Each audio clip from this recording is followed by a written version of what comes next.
मित्रों नमस्कार। Kota online classes में आप सभी का स्वागत है। साथियों, पिछले वीडियो में मैंने एक प्रश्न पूछा था आप लोगों से, और वो प्रश्न जो है उसका आंसर था बी ऑप्शन। ठीक है, तो भाषा विज्ञान भाषा के अध्ययन की वह शाखा है जिसमें भाषा की उत्पत्ति तथा उसके विकास का वैज्ञानिक एवं विश्लेषणात्मक अध्ययन किया जा सकता है। तो इस प्रश्न का आंसर था बी ऑप्शन, वैज्ञानिक और विश्लेषणात्मक अध्ययन किया जा सकता है। तो साथियों, आप लोगों के आंसर मिले, अच्छी बात है, आप लोग पढ़ रहे हो। साथियों, आज भाषा विज्ञान का ही हम लोग तीसरा वीडियो यहाँ पर कर रहे हैं, और प्रश्न नंबर 54 से हम लोग शुरू करेंगे। अच्छे प्रश्न हैं साथियों, आप लोग जरूर निश्चित रूप से इन प्रश्नों को जरूर पढ़िएगा, प्रैक्टिस कीजिएगा। भाषा विज्ञान के कहीं भी प्रश्न आए, इनसे बाहर नहीं जाएंगे, ये मैं आपसे दावा करता हूँ मित्रों। साथियों, अगर टेलीग्राम चैनल को ज्वाइन नहीं किया है तो कर लीजिए, और चैनल को सब्सक्राइब नहीं किया है तो कर लीजिए साथियों। लाइक और शेयर जरूर करें मित्रों। चलिए, 54 नंबर का प्रश्न है।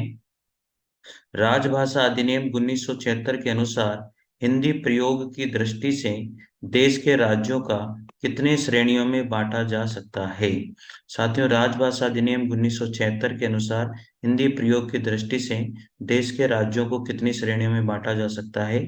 तीन श्रेणियों में बांटा गया है साथियों, जिन्हें क वर्ग और ख वर्ग और ग वर्ग नाम दिया गया है। तो ये भी आप लोगों को याद रखना है। 55 नंबर का प्रश्न है। हिंदी को राष्ट्रभाषा घोषित करने वाले अहिंदी भाषी प्रस्तावक का नाम क्या था।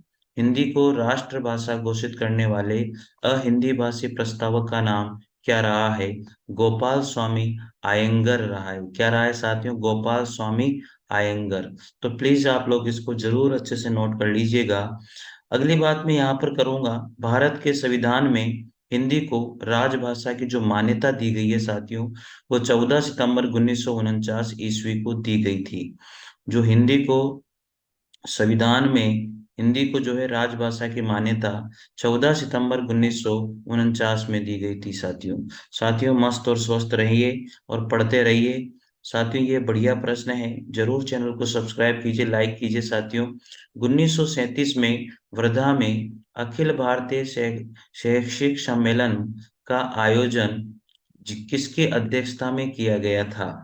तो 1937 में जो अखिल भारतीय शैक्षिक सम्मेलन का आयोजन किसके अध्यक्षता में किया गया था, वो वृद्धा की बात आते ही महात्मा गांधी की बात आ जाती है। तो महात्मा गांधी की अध्यक्षता में ये हुआ था। 22 से 23 अक्टूबर में हुआ था साथियों। कब हुआ था? 22 से 23 अक्टूबर 1937 में इस सम्मेलन का आयोजन किया गया था, और महात्मा गांधी की अध्यक्षता में किया गया था। तो प्लीज याद रखिएगा। 57 नंबर का प्रश्न है। हिंदी के विषय में भारतीय संविधान में क्या लिखा हुआ है। हिंदी के विषय में भारतीय संविधान में लिखा हुआ है हिंदी राजभाषा है। क्या लिखा हुआ है? हिंदी राजभाषा है। ठीक है, और इसे राजभाषा का जो दर्जा है वो संविधान में 14 सितंबर 1949 ईस्वी को दिया गया था। भारतीय संविधान के भाग 17 में अनुच्छेद 343 से 351 तक राजभाषा का संविधान में प्रावधान किया गया था मित्रों। याद रखिएगा, भारतीय संविधान के अंदर राजभाषा का दर्जा हिंदी को 14 सितंबर 1949 को दिया गया। भारतीय संविधान के भाग 17 में इसको रखा गया। अनुच्छेद 343 से 351 तक इसका मामला बैठा हुआ है। 58 नंबर का प्रश्न है। प्राचीन भारतीय सिक्कों पर कौन सी लिपि अंकित है। तो प्राचीन भारतीय सिक्कों पर कौन सी लिपि अंकित थी? ब्राह्मी लिपि अंकित थी साथियों। कौन सी लिपि थी? ब्राह्मी लिपि। ठीक है, ब्राह्मी लिपि जो है तमिलनाडु और श्रीलंका में 6वीं सदी ईसवी पूर्व में विद्यमान है। अशोक के अभिलेखों में ब्राह्मी लिपि का बहुत ही व्यापक ढंग से प्रयोग हुआ है मित्रों। ठीक है, 59 नंबर का प्रश्न है। अक्षर पर सिरोरेखा लगाने का अनुमोदन किस समिति के द्वारा किया गया था। अक्षर पर सिरोरेखा लगाने का अनुमोदन जो है किस समिति के द्वारा किया गया था मित्रों? किया गया था देवनागरी सुधार समिति। कौन सी समिति थी? देवनागरी सुधार समिति। इसके जो अध्यक्ष बनाए गए थे वो थे आचार्य नरेंद्र देव। क्या नाम था उनका? आचार्य नरेंद्र देव। 60 नंबर का प्रश्न है। हिंदी भाषा की लिपि भारतीय संविधान में किसे स्वीकार किया गया था। देवनागरी लिपि को स्वीकार किया गया था। अच्छा प्रश्न है। भारतीय संविधान के अनुच्छेद 343 में कहा गया, संघ की राजभाषा हिंदी और लिपि देवनागरी होगी। भारतीय अंकों का रूप जो है वो अंतर्राष्ट्रीय रहेगा मित्रों, ठीक है। अच्छा प्रश्न है। 61 नंबर का प्रश्न है, निम्नलिखित में से देवनागरी लिपि की विशेषता नहीं है। मित्रों, इस प्रश्न को अच्छे से आप लोग पढ़ लीजिएगा, क्योंकि ये प्रश्न आ जाता है। देवनागरी लिपि की विशेषता इनमें से कौन सी नहीं है, प्लीज अब बताइए। स्वरों और व्यंजनों का वैज्ञानिक क्रम है, बिल्कुल। प्रत्येक ध्वनि के अलग चिन्ह है, बिल्कुल। मात्राओं के प्रयोग में एक रूपता है, तो ये एक रूपता नहीं है, ये गलत है। सुंदर और सुगठित लिखावट इसकी होती है, बिल्कुल अच्छी बात है। तो इसकी विशेषताएं और देख लीजिएगा। स्वर व्यंजनों का वैज्ञानिक क्रम है, प्रत्येक ध्वनि के लिए अलग चिन्ह है, सुंदर और सुगठित लिखावट है, सिरो रेखा के कारण वर्ण और शब्दों के बीच अंतर स्पष्टीकरण होता है, देवनागरी लिपि एक वर्णात्मक है। तो इस तरह से याद रख लीजिएगा। 62 नंबर का प्रश्न है, उत्तरी पूर्वी राजस्थान की प्रमुख बोली कौन सी मानी जाती है। उत्तरी पूर्वी राजस्थान की प्रमुख बोली मेवाती मानी जाती है मित्रों, ठीक है। तो राजस्थानी हिंदी भाषा के उपभाषा 4 बोलियां हैं, मारवाड़ी, मेवाती, मालवी, जयपुरी। जयपुरी को हम लोग ढूंढाड़ी भी कहते हैं साथियों, ठीक है। मेवाती की एक मिश्रित उपबोली है अहिरवाटी, जो गुड़गांव, दिल्ली, करनाल और पश्चिम क्षेत्र में बोली जाती है, ठीक है। 63 नंबर का प्रश्न है, ढूंढाड़ी बोली को इस भाग में नहीं बोला जाता। कौन सा भाग है जिसमें ढूंढाड़ी बोली को नहीं बोला जाता। अहिरवाटी। अहिरवाटी बोली जहाँ बोली जाती है वहां ढूंढाड़ी को नहीं बोला जाता है। जयपुरी बोली, झारसाई बोली और काई कुई की बोली, ये ढूंढाड़ी बोली को कहा जाता है, ठीक है, याद रख लीजिएगा। अगला प्रश्न आता है, 64 नंबर का प्रश्न है, राजस्थानी वर्ग की मालवी बोली का क्षेत्र इनमें से कौन सा नहीं है। तो रतलाम, देवास और उज्जैन में मालवी बोली जाती है, लेकिन रायपुर में मालवी बोली नहीं बोली जाती। तो याद रख लीजिएगा, रतलाम, देवास, उज्जैन में मालवी बोली जाती है। ऑप्शन के अनुसार रायपुर में जो है मालवी बोली नहीं बोली जाती, ठीक है। लंबे समय तक उज्जैन के आसपास का क्षेत्र मालव या मालवा नाम से प्रसिद्ध रहा, इसी कारण यहाँ की बोली को मालवी बोली कहा जाता है। सोंडवाड़ी, रागड़ी, पाटवी, रतलामी आदि मालवी की मुख्य उपबोलियां रही है। मालवी की कौन कौन सी उपबोलियां रही है। सोंडवाड़ी, रागड़ी, पाटवी और रतलामी, ये मालवी की जो है उपबोलियां रही है। मालवी में जो है अक्सर इसमें शब्द के शुरू के अक्षर में स्वर का दीर्घायीकरण किया जाता है। जैसे लकड़ी तो लाखड़ी बोलते हैं, और कपड़ा को कापड़ा बोलते हैं, इस तरह से, ठीक है। मालवी बोली का जो क्षेत्र है वो राजस्थान के झालावाड़, कोटा, प्रतापगढ़, मध्य प्रदेश के उज्जैन संभाग के विभिन्न भागों, मालवा, नीमच, मंदसौर, रतलाम और उज्जैन में बोला जाता है, ठीक है। अगला प्रश्न है 65 नंबर का, बागड़ी बोली को निम्नलिखित में से बागड़ी बोली को निम्नलिखित में से सर्वाधिक प्रभावित करने वाली भाषा या बोली कौन सी रही है। तो वो रही है मित्रों गुजराती। वागड़ी बोली को निम्नलिखित में से सर्वाधिक प्रभावित करने वाली भाषा और बोली कौन सी मानी जाती है, गुजराती मानी जाती है। तो प्लीज आप इसे नोट कर लीजिएगा। अच्छा क्वेश्चन है, ठीक है। गुजराती गुजरात प्रदेश की भाषा है। गुजरात का जो संबंध है वो गुर्जर जाति से है। गुर्जर प्लस ता, यानी कि गज, ज, रत, इससे मिलकर के बना फिर गुजरात। गुजराती भाषा की अपनी लिपि है जो गुजराती नाम से ही प्रसिद्ध है। गुजराती भाषा की अपनी लिपि है जो गुजराती नाम से ही प्रसिद्ध है। वस्तुतः गुजराती कैथी से मिलती जुलती लिपि मानी जाती है, इसमें सिरोरेखा नहीं होती है। ब्रजभाषा शौरसेनी अपभ्रंश के पश्चिमी हिंदी के अंतर्गत विकसित बोली मानी जाती है। ये प्रश्न में बहुत अच्छा प्रश्न बनता है कि शौरसेनी अपभ्रंश के पश्चिमी हिंदी के अंतर्गत विकसित बोली ब्रजभाषा रही है। बघेली जो है साथियों, बघेली जो है अर्धमागधी अपभ्रंश के पूर्वी हिंदी से विकसित बोली मानी जाती है। पंजाबी की अपनी लिपि है लंडा, जिसमें सुधार का गुरु अंगद ने गुरुमुखी लिपि से बनाई। पंजाबी की मुख्य बोलियां माझी, डोगरी, दोहाबी और राठी रही है मित्रों, ठीक है। अगला प्रश्न आता है 66 नंबर का प्रश्न है, हिंदी का मानक रूप किस बोली के सर्वाधिक निकट माना जाता है। हिंदी का जो मानक रूप है वो किस बोली के सर्वाधिक निकट माना जाता है मित्रों। तो माना जाता है हिंदी का जो मानक रूप है वो सर्वाधिक खड़ी बोली के निकट माना जाता है, तो ऑप्शन ए इसका राइट हो जाएगा। ठीक है। खड़ी बोली का जो विकास है वो शोरशनी अपभ्रंश के पक्ष में हिंदी से माना जाता है। खड़ी बोली का विकास शोरशनी अपभ्रंश के पक्ष में हिंदी से माना जाता है, प्लीज नोट कर लीजिएगा। खड़ी बोली का जो दूसरा नाम है वो कोरवी नाम है, और ये कोरवी नाम किसने दिया? राहुल सांकृत्यायन के द्वारा ये कोरवी नाम दिया गया था मित्रों। अगली बात है, बिम्स, सुनीता कुमार चटर्जी, धीरेन्द्र वर्मा आदि भाषा वैज्ञानिकों के अनुसार खड़ी बोली का आधार क्या रहा है? कोरवी ही रहा है। ठीक है, याद हो जाएगा। थोड़ा सा आप लोग पढ़ लीजिएगा, इनको पढ़ा हुआ है अपन ने पहले। 69 नंबर का प्रश्न, 67 नंबर का, वैज्ञानिक तथा तकनीकी शब्दावली आयोग भारत सरकार द्वारा देवनागरी वर्णमाला सारणी के मानकीकृत स्वीकृत रूप में सम्मिलित नहीं किया गया है, नहीं किया जाने वाला लिपि चिन्ह कौन सा रहा है? लिरी। कौन सा रहा? लिरी रहा है साथियों। ठीक है, याद हो जाएगा आप लोगों को। ये लिरी नहीं है, संस्कृत में तो है इसका प्रयोग, लेकिन देवनागरी वर्णमाला में सारणी के मानकीकृत जो स्वीकृत रूप है उसमें इसको सम्मिलित नहीं किया गया है। ठीक है, याद कर लेना। और तो इसमें ऐसा कुछ नहीं है। चलिए आगे बढ़ते हैं। 68 नंबर का प्रश्न है, वैज्ञानिक तथा तकनीकी शब्दावली आयोग द्वारा मानक हिंदी वर्तनी मानकीकरण के अनुसार हाइफन का प्रयोग नहीं किया जाना चाहिए। सामान्यतः तत्पुरुष समासों में हाइफन का प्रयोग नहीं किया जाना चाहिए, याद रख लीजिएगा। अगला प्रश्न आता है 69 नंबर का, वैज्ञानिक तथा तकनीकी शब्दावली आयोग द्वारा वर्तनी लेखन संबंधी नियमों के अनुसार अशुद्ध प्रयोग कौन सा है?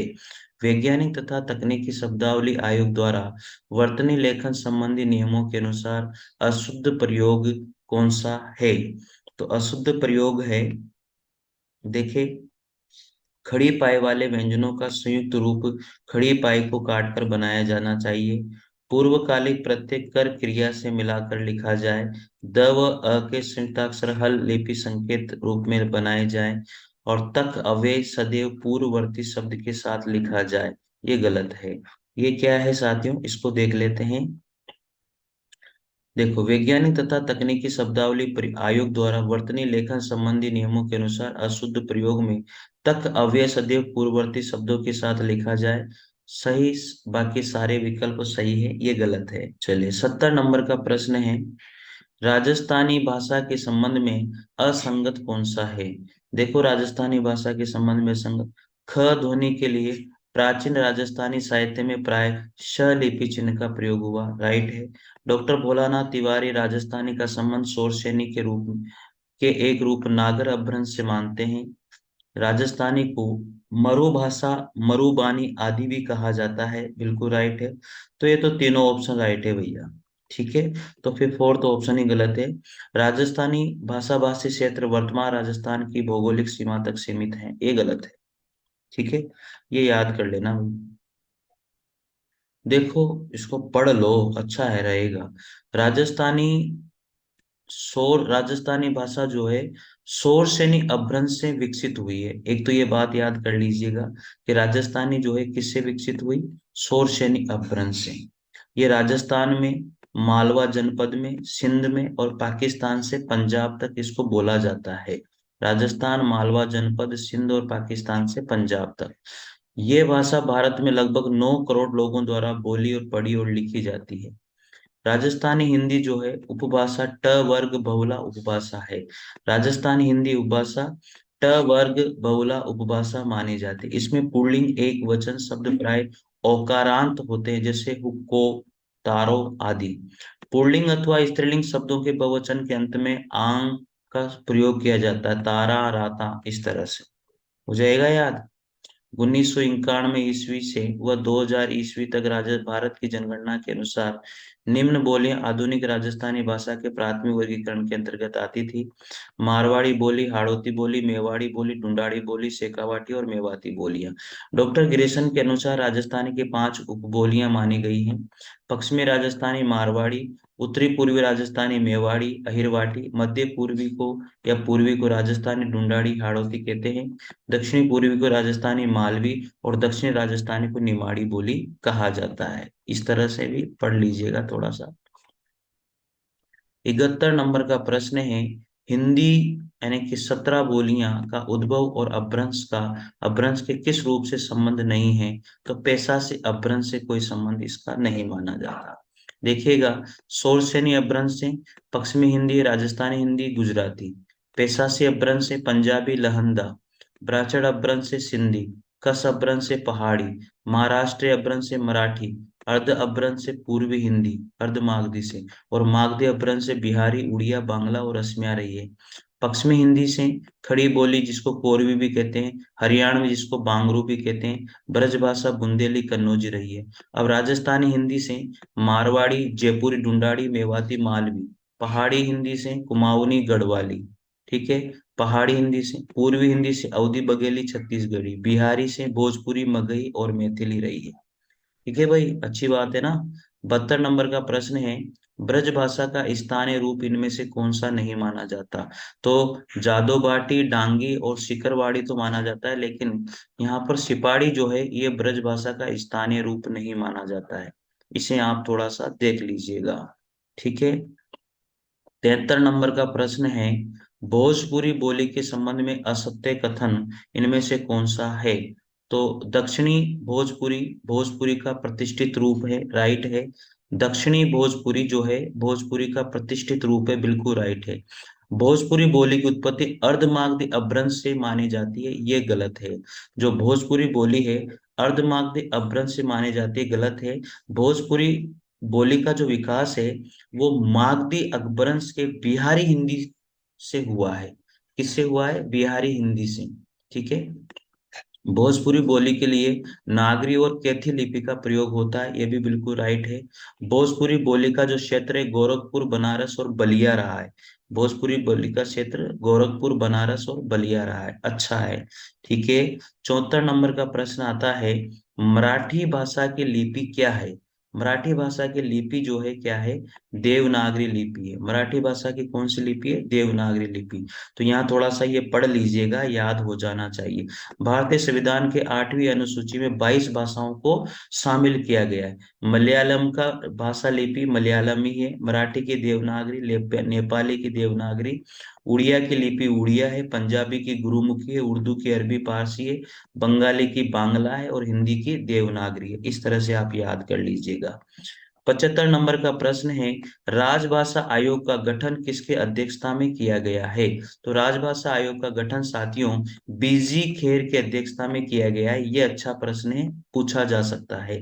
तो भारत के राष्ट्रपति डॉक्टर राजेंद्र प्रसाद ने भारत के संविधान के अंतर्गत 344 एक में प्रदत्त शक्तियों का प्रयोग करते हुए 7 जून 1955 ईस्वी को बीजी खेर की अध्यक्षता में राजभाषा आयोग का गठन किया। कब किया? 7 जून 1955 ईस्वी में। किसके अध्यक्षता में? बीजी खेर के अध्यक्षता में। किसने? डॉक्टर राजेंद्र प्रसाद के द्वारा। अगला प्रश्न है, 76 नंबर का प्रश्न है, हिंदी की बोलियों में महत्वपूर्ण स्थान रखने वाली कोरवी किस उपभाषा के अंतर्गत आती है? तो पूर्वी हिंदी के अंतर्गत आती है। ये किस हिंदी के अंतर्गत आती है साथियों? पूर्वी हिंदी के अंतर्गत आती है, याद रख लीजिएगा, डी ऑप्शन राइट हो जाएगा। अब देखिए, पश्चिमी हिंदी उपभाषा की जो बोलियां हैं, कोरवी जिसको खड़ी बोली भी कहते हैं, हरियाणवी जिसको बांगरू, दक्षिणी ब्रज भाषा बुंदेली और कन्नौजी, ये बोलियां हैं साथियों, ये पश्चिमी हिंदी उपभाषा के अंतर्गत आती है। कितने उपभाषा के कितने उपभाषा भाग हैं? 5 उपभाषा भाग हैं। तो पश्चिमी हिंदी के अंतर्गत कोरवी, हरियाणवी, दक्षिणी ब्रजभाषा, बुंदेली, कन्नौजी को रखा गया है। ये पहला भाग हो गया। दूसरा राजस्थानी हिंदी में मारवाड़ी, जयपुरी, मेवाती और मालवी को रखा गया है। बिहारी हिंदी में भोजपुरी, मगही, मैथिली को रखा गया है। पूर्वी हिंदी में अवधी, बघेली, छत्तीसगढ़ी को रखा गया है। और पहाड़ी हिंदी में कुमाऊनी और गढ़वाली को रखा गया है साथियों। तो इस तरह से ये 5 उपभाषा के भाग किए गए हैं और किस किस भाग के अंतर्गत कौन कौन सी बोलियां रखी गई है, प्लीज आप इसे याद कर लीजिएगा। 77 नंबर का प्रश्न है, निम्नलिखित में से बिहारी उपभाषा की बोली नहीं है। तो बिहारी उपभाषा की बोली, देखो बिहारी उपभाषा में भोजपुरी, मगही और मैथिली आती है। तो भोजपुरी, मगही, मैथिली आती है, तो बुंदेली इसमें नहीं आएगी। तो सी ऑप्शन इसका राइट हो जाएगा। अभी अभी हम लोगों ने पढ़ा है साथियों। और एक बार और पढ़ लीजिए, पश्चिमी हिंदी में कोरवी, हरियाणवी, दक्कनी, ब्रजभाषा, बुंदेली, कन्नौजी आती है। राजस्थानी हिंदी में मारवाड़ी, जयपुरी, मेवाती, मालवी आती है। पहाड़ी हिंदी में कुमाऊनी, गढ़वाली आती है। पूर्वी हिंदी में अवधी, बघेली, छत्तीसगढ़ी आती है। और बिहारी हिंदी में भोजपुरी, मगही, मैथिली आती है। ठीक है, याद हो जाएगा। 78 नंबर का प्रश्न है, संविधान सभा में हिंदी, हिंदुस्तानी और देवनागरी तथा अंतर्राष्ट्रीय अंकों को लेकर प्रस्तुत किए गए मुंशी आयंगर फार्मूला के प्रस्तोता कौन रहे हैं? इसके रहे हैं कन्हैया लाल माणिक लाल मुंशी गोपाल स्वामी आयंगर। कन्हैया लाल माणिक लाल मुंशी गोपाल स्वामी आयंगर, ये इस फॉर्मूले के प्रस्तोता रहे हैं साथियों, याद कर लेना भाई। ठीक है, 79 नंबर का प्रश्न है, पूर्वी हिंदी के अंतर्गत बोली जाने वाली बोलियां कौन सी हैं? पूर्वी हिंदी के अंतर्गत बोली जाने वाली बोलियां कौन सी हैं? 79 नंबर का प्रश्न है, इसका आंसर आपको कमेंट बॉक्स में देना है। पूर्वी हिंदी के अंतर्गत बोली जाने वाली बोलियां कौन सी हैं, इसका आंसर आप मुझे कमेंट बॉक्स में दीजिए। मित्रों, अगर पहली बार चैनल पर आए हो तो निश्चित रूप से सब्सक्राइब कर लीजिए, लाइक कीजिए, शेयर कीजिए। ये प्रश्न आप लोगों के प्रैक्टिस के लिए बहुत लाभदायक प्रश्न हैं। साथियों, अगर पीडीएफ लेनी है तो टेलीग्राम चैनल पर मिल जाएगी, आप टेलीग्राम चैनल को ज्वाइन कर लेना। मिलते हैं अगले वीडियो के साथ, तब तक के लिए जय हिंद, जय भारत, थैंक यू।